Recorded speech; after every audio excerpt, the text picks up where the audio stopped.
Hey, Fieldswell fam. It is your host, Lauren Fields, and I am here today with a solo episode for you. And this has come to mind because as a coach, this is something many people want help with, and that is getting unstuck. And so for this episode, I thought we'd go over 3 things that I believe may be keeping you stuck. And so we're going to go through the 3, and I hope that this is helpful in helping you get unstuck and pursue more of the goals and dreams that are waiting to be actualized by you. So the 3 things that I see often are: number 1, lack of accountability; number 2, lack of clarity on vision; and 3, lack of relationship to self. And so I want to ask you, why do we often feel stuck despite our best efforts? And we're going to break that down into these 3 main reasons. So first, lack of accountability. What is accountability? I believe accountability is the responsibility we take for our actions and our commitments. Accountability is saying, hey, everything that is showing up in my life right now is due to a choice that I've made. And so I take responsibility for my current reality. I'm not blaming John for what he said to me. I'm not blaming April for what she did and why I'm stuck in this state of sadness or despair or what have you.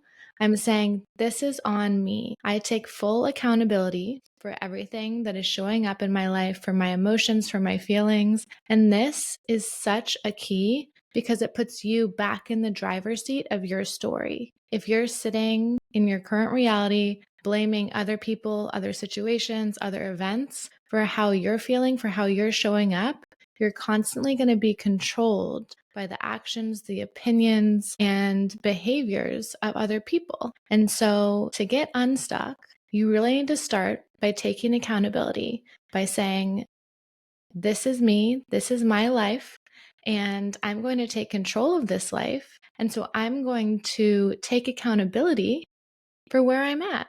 And I'm going to radically accept this moment and how my life appears, knowing that by doing so, I have the ability to inspire positive change in my life. And so by taking accountability, it gives you the reins, or it puts you back in the driver's seat of your own story. When you don't take accountability, it's easy to procrastinate, it's easy to avoid difficult tasks or making difficult decisions, and it's easy to let yourself off the hook if you're not taking accountability, which can lead to stagnation and unachieved goals. So I want you to think about a time when you promised yourself you'd start a new habit, but you didn't follow through. Without accountability, it's easy to justify just skipping it.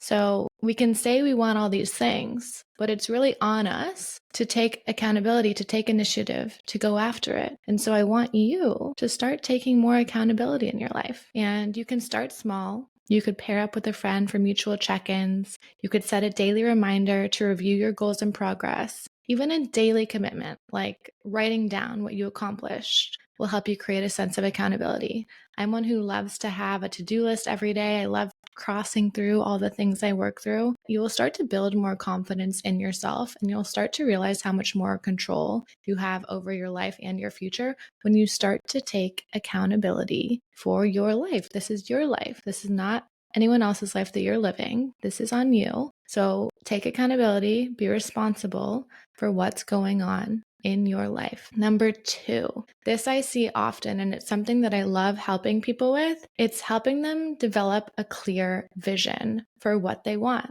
I like to say, I can help you get anything that you want, but I really need to know what it is that you want exactly, in detail. In very intricate detail. I need you to tell me what you want, and I need to understand why you want it. And oftentimes there's lack of clarity on vision. And we say we want all these things, but maybe we're super vague about it.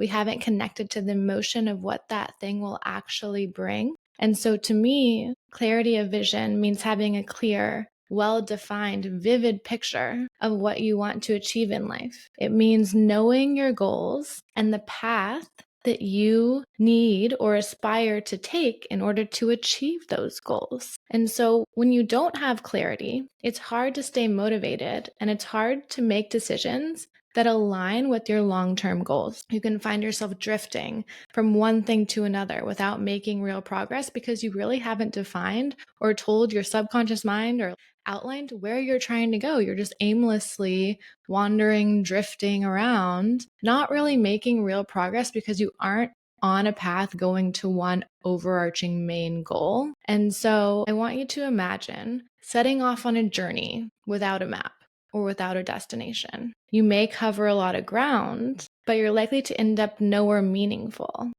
And the same applies to your personal and professional life. When you don't have a clearly defined destination or purpose or vision for yourself, you're aimlessly just flowing with emotions. And I've realized I've always liked to have a plan, but the more detailed I get on the plan, the more I become one with the plan, the more I believe in the plan, the more I've seen myself actually get to where I'm trying to go.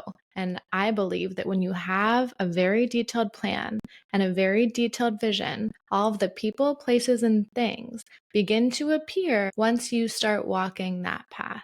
So I want you to take 5 minutes today and I want you to jot down what your ideal life looks like in the next year. What are your top 3 goals? This simple exercise, as simple as it sounds, will bring so much more clarity to your vision. If I sat down with you today, would you be able to tell me, hey, Lauren, here is exactly what I want in intricate detail?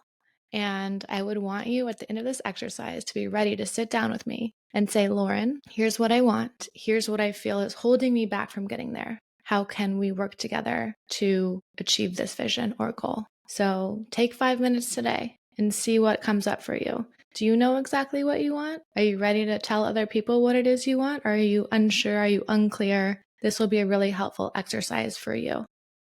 And number 3, this is an overarching component that kind of applies to all. Relationship to self. We were given one main responsibility as humans on planet Earth, and that is to take care of our human, which is ourselves, to take really good care of you. So a relationship to self is about knowing and understanding yourself, your needs, your desires, your strengths, your weaknesses. It involves self-care, self-compassion, and a deep sense of self-awareness. It is how you think. It's how you talk to yourself. It's how you love yourself. It's how you feed yourself. It's how you move your body. It is the amount of sleep that you get at night.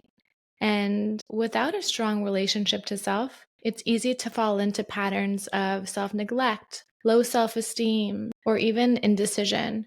And when you have a strong relationship to self, you become the person who is aligned with the goals that you're chasing after. But if you don't have a strong relationship to self, you can have the dream, you can have the accountability, but if you don't believe in yourself and you don't feel good in your own skin, it's really hard to believe that you're capable of achieving whatever it is you're going after. So when you don't have a strong relationship to self and you're not taking care of yourself, it can lead to burnout and it can lead to feeling lost in your own life. So I want you to think about how you feel when you're constantly giving to others without taking care of yourself. You know, when you're on an airplane, they say you have to put on your mask first. You have to take care of yourself first. It's not selfish. It's necessary. It's mandatory. I'm telling you. You have to take care of yourself in order to be able to properly show up and be there for others in your life. When you take care of yourself, you'll start to notice an overflow of abundance and love and gratitude